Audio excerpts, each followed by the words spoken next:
మాజీ మంత్రి హరీష్ రావును ఇక ముఖ్యమంత్రి రేవంత్ రెడ్డి టార్గెట్ చేసినట్టు తెలుస్తోంది. సో సిద్దిపేట వేదికగా సిద్దిపేట ప్రజలకు ముఖ్యమంత్రి రేవంత్ రెడ్డి బంపర్ ఆఫర్ ఇచ్చారు. కాంగ్రెస్ పార్టీ అభ్యర్థిని గనక సిద్దిపేటలో గెలిపిస్తే, హరీష్ను ఓడిస్తే మంత్రి పదవి పక్కా అంటూ ఇక సిద్దిపేట ప్రజలకు ముఖ్యమంత్రి రేవంత్ రెడ్డి మరి ఇచ్చినటువంటి బంపర్ ఆఫర్, ఈ ఓపెన్ స్టేట్మెంట్ కాస్త రాజకీయంగా చాలా చర్చ జరుగుతుంది. అంటే గతంలో మనం చూసాం, కామారెడ్డిలో మాజీ ముఖ్యమంత్రి కేసీఆర్ పైన మరి ప్రస్తుత ముఖ్యమంత్రి అప్పటి పిసిసి అధ్యక్షుడైనటువంటి రేవంత్ రెడ్డి పోటీ చేసినటువంటి విధానం మనం చూసాం. అప్పుడు కేసీఆర్ని ఓడిస్తే బీఆర్ఎస్ పార్టీని ఓడించినట్టే, బీఆర్ఎస్ పార్టీ ఇక కొలాప్స్ అయిపోయినట్టే అని ఒక కాన్సెప్ట్లో టార్గెట్ కేసీఆర్ మీద మరి కామారెడ్డిని టార్గెట్ పెట్టుకొని అప్పుడు బరిలోకి దిగినటువంటి పరిస్థితి మనం చూసాం. కానీ ఎప్పుడైతే కేసీఆర్ ఓటమి పాలయ్యాడో, ఎప్పుడైతే అసెంబ్లీ ఎన్నికల ఓటమి తర్వాత వరుస పరాజయాలతో మరి బీఆర్ఎస్ చితకల పడుతున్నదో, మరి టార్గెట్ కేసీఆర్ కాదు, టార్గెట్ హరీష్ రావు అన్నట్టుగా తెలుస్తోంది కాంగ్రెస్కి, ముఖ్యమంత్రి రేవంత్ రెడ్డికి. ఇప్పటికే కల్వకుంట్ల కుటుంబంలో 3 ముక్కల పేకాటలా మారిపోయింది. ఓవైపు కవిత సొంత పార్టీ పెట్టే ఆలోచనలో ఉంది, ఇప్పటికే జాగృతితో జనంలోకి వెళ్తోంది. మరోవైపు కేటీఆర్, హరీష్ రావు ఇద్దరు కూడా బావా బామర్దుల మధ్య ఒక రకమైనటువంటి వాటాల పంచాయతీ నడుస్తుందని ఒక చర్చను కవిత ప్రస్తావనిస్తోంది. ఎప్పుడైనా హరీష్ రావుని నమ్మొద్దంటూ అన్న కేటీఆర్కు చెప్పకని చెప్తోంది. ఇక కేసీఆర్ యాక్టివ్గా ఉన్నటువంటి మన పరిస్థితి మనకు కనిపెట్టలేదు, ఎక్కడ అసెంబ్లీలో కూడా అడుగు పెట్టట్లేదు. రెగ్యులర్గా జరిగేటువంటి పొలిటికల్ యాక్టివిటీస్లో కూడా కేసీఆర్ యాక్టివ్గా ఉన్నట్టుగా కనబడట్లేదు, కేవలం ఫామ్ హౌస్కే పరిమితమయ్యాడు, ఆరోగ్యం కూడా సహకరించట్లేదు. బట్ కాంగ్రెస్ ఎవరిని టార్గెట్ చేసింది? చేస్తే గీస్తే హరీష్ రావు కాదు, కేటీఆర్ను టార్గెట్ చేయాలి. కానీ కేటీఆర్ను టార్గెట్ చేయలే. ఉద్యమకారుడు, ట్రబుల్ షూటర్ అయినటువంటి మాజీ మంత్రి హరీష్ రావుని మరి ముఖ్యమంత్రి రేవంత్ రెడ్డి కాంగ్రెస్ పార్టీ టార్గెట్ చేసినట్టు తెలుస్తోంది.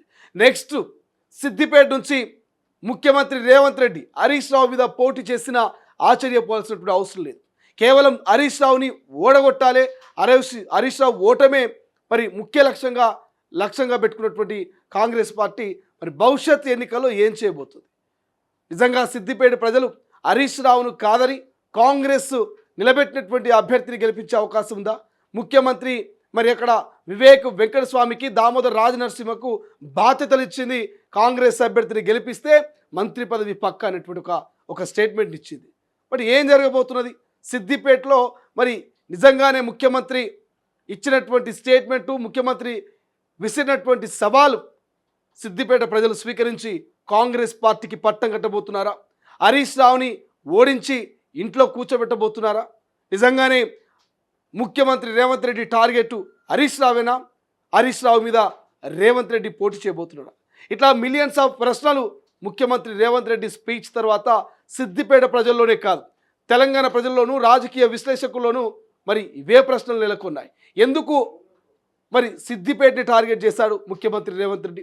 ఎందుకు హరీష్ రావుని టార్గెట్ చేశాడు ముఖ్యమంత్రి రేవంత్ రెడ్డి? అంటే సిద్దిపేటలో హరీష్ రావును ఓడిస్తే బీఆర్ఎస్ పార్టీ కథమైనట్టేనా? ఇక కాంగ్రెస్ ఉత్తర తెలంగాణ మీద ఫోకస్ పెట్టిందా అని ఒక చర్చ జరుగుతుంది. ప్రధానంగా గజ్వేల్, సిద్దిపేట, సిరిసిల్ల ఈ ప్రాంతాల్లో బీఆర్ఎస్ చాలా బలంగా ఉంది, తమ ఉనికిని తాము కాపాడుకునే ప్రయత్నం చేస్తున్నట్టుగా బీఆర్ఎస్ నాయకులు కూడా చెప్తున్నారు. మరి బీఆర్ఎస్ ఉనికిని లేకుండా గజ్వేల్, సిద్దిపేట, సిరిసిల్ల ఒక్కొక్కటి కాంగ్రెస్ కైవసం చేసుకునేందుకే వ్యూహాలు రచిస్తుందా? ఏం జరగబోతుంది? ముఖ్యమంత్రి సిద్దిపేట వేదికగా మాట్లాడిన మాటలకు అర్థం, అంతరార్థం ఏంటనే ఒక చర్చ ఇచ్చే ప్రస్తుతం జరుగుతోంది. అయితే పూర్తి డీటెయిల్స్ చూస్తే, సిద్దిపేట అసెంబ్లీ నియోజకవర్గం గురించి తెలుగు రాష్ట్రాల ప్రజలకు బాగా తెలుసు. మాజీ మంత్రి హరీష్ రావు అడ్డా, బీఆర్ఎస్ పార్టీకి కంచుకోట. ఇంకా చెప్పాలంటే కేసీఆర్ హరీష్ రావు కుటుంబానికి సొంత గడ్డగా చెప్పుకోవచ్చు. 1985 నుంచి ఆ కుటుంబానికి చెందిన వారే ప్రాతినిధ్యం వహిస్తున్న సంగతి తెలిసిందే. అయితే వచ్చే ఎన్నికల్లో ఆయన కుటుంబానికి చెక్ పెట్టాలని, అంటే ఏదైతే హరీష్ రావుకు సంబంధించినటువంటి కుటుంబానికి చెక్ పెట్టాలని ముఖ్యమంత్రి రేవంత్ రెడ్డి వ్యూహాత్మకంగా అడుగులు వేస్తున్నట్టు తెలుస్తోంది. మామ, అల్లుళ్ళు ఇద్దరు ప్రాతినిధ్యం వహిస్తున్నటువంటి కంచుకోటను బద్దలు కొట్టాలని నిర్ణయించుకున్నట్టు తెలుస్తోంది. ఈ క్రమంలోనే 2028 అసెంబ్లీ ఎన్నికల్లో సిద్దిపేట నుంచి కాంగ్రెస్ పార్టీ అభ్యర్థి గెలుపొందితే ఏకంగా మంత్రిని చేస్తారంటూ బంపర్ ఆఫర్ ప్రకటించేశారు. ఈ ఆఫర్ ఇప్పుడు సోషల్ మీడియాలో వైరల్గా మారింది.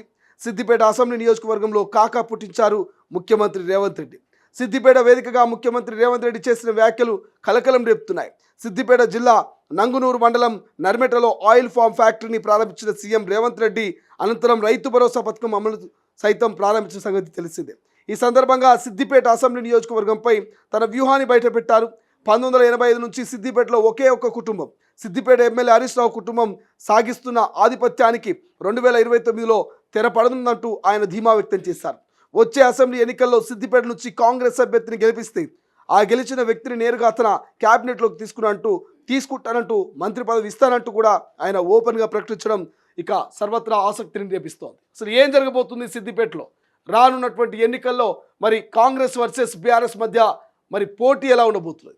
నిజంగా సిద్దిపేటలో హరీష్ రావును ఓడించే బలమైనటువంటి క్యాండిడేట్ను కాంగ్రెస్ తయారు చేస్తుందా? కాంగ్రెస్ అక్కడ ఖరారు చేసి బరిలోకి దించబోతుందా? ఏం జరగబోతుంది అనేది మరి రాబోయే ఎన్నికల్లో చూడాలి. అసలైన తొలి వెలుగు. ఫాలో వాట్సాప్ @తొలి వెలుగు official.